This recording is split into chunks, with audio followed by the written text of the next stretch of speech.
Hi, and welcome to my channel. Or if you're a returning subscriber, hi again. It's so nice to see you back here for another video. I hope you're all having an amazing day today. My name is Tess Lark, and this is an art and beauty channel, so if those are videos you're interested in, make sure you're subscribed because I'm here for you every single week. And this week, I'm going to show you how I made this really large acrylic pour painting.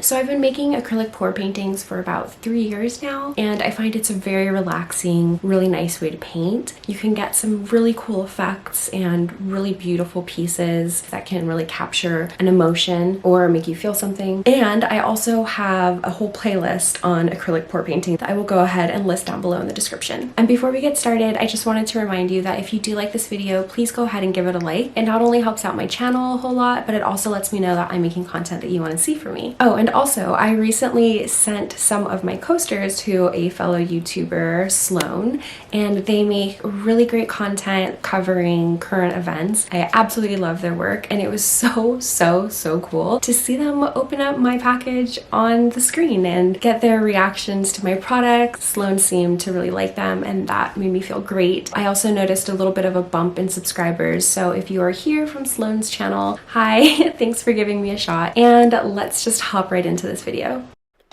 So for today's project, I'm going to be using the Pouring Masters Gloss Pouring Medium, and I'm going to be using this pouring medium to essentially stretch out my acrylic paint because I want the acrylic to be able to flow and move and kind of mix around with each other in a way that's a little bit more free.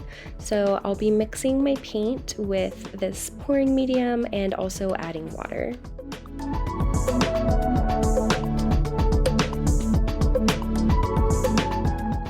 And as always, I will have all of the materials that I use for this project linked in the description down below, so if anybody's interested, that will all be down there for you. And for this piece, I knew I wanted to do blacks and grays, so I'll be mixing up black, a dark gray, a light gray, and then also white. And to save some time in this video, I went ahead and mixed my paints off screen, but I just mixed them until they were nice and runny, as you can see here. And I used some popsicle sticks to mix them up, making sure that I scraped the sides and the bottoms of the cup really well. And I'm just putting a little bit of my black to the side and adding some acrylic pouring oil to the mix, and that's gonna make for some really lovely cells.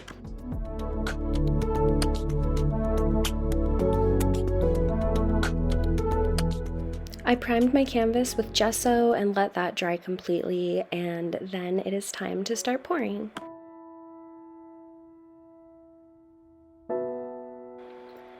And I like to start out by just kind of blocking in chunks of color so I can sort of establish the composition. And here my lovely boyfriend let me borrow his palette knife since this is a larger piece. And I also wanted to apologize for the angle of the camera, or really the shot. Just bear with me. I should really invest in a wide angle lens if I'm going to shoot large canvases like this, but you know, you work with what you have, and this is what I've got.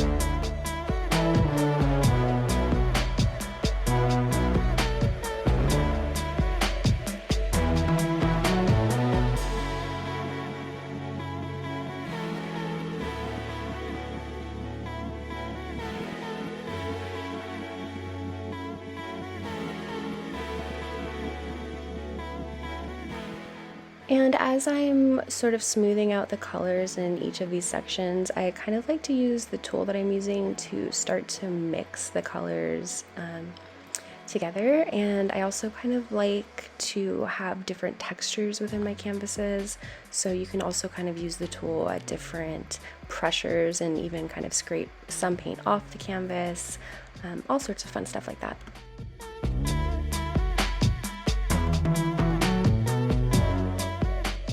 And next I'll be using a dirty pour technique.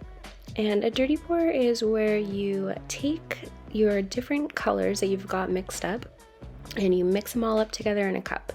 And when you're doing this, you really want to think about proportions and where you're going to be pouring it onto your piece. So for example, if you are going to pour onto a lighter piece and you want a lot of variation, then you might want to go with darker colors and a little bit of white, or vice versa. It just depends on the effect that you want. So after you've mixed your colors in your cup, you're just going to go ahead and pour that onto the part of your canvas where you want it.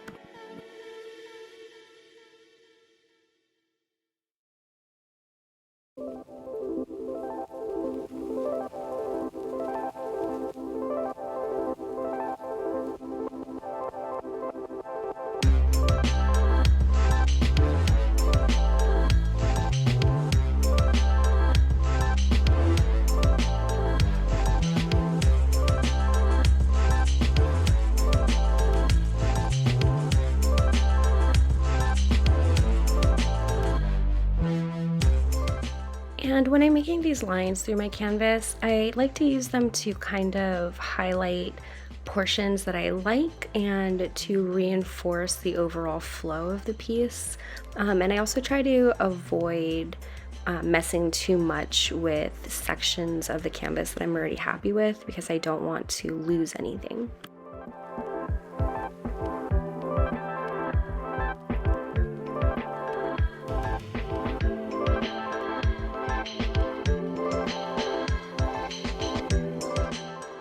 And I also wanted to just pop in to remind you that I will be listing this piece on my Etsy, which is fragilebeings.com.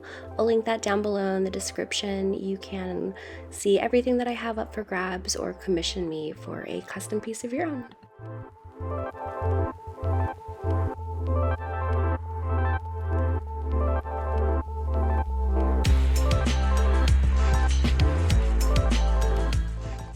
And then the last step is always to use my heat gun to bloom out some of the smaller cells and to pop any little bubbles that have formed in the paint, and just to kind of manipulate things just a little bit further.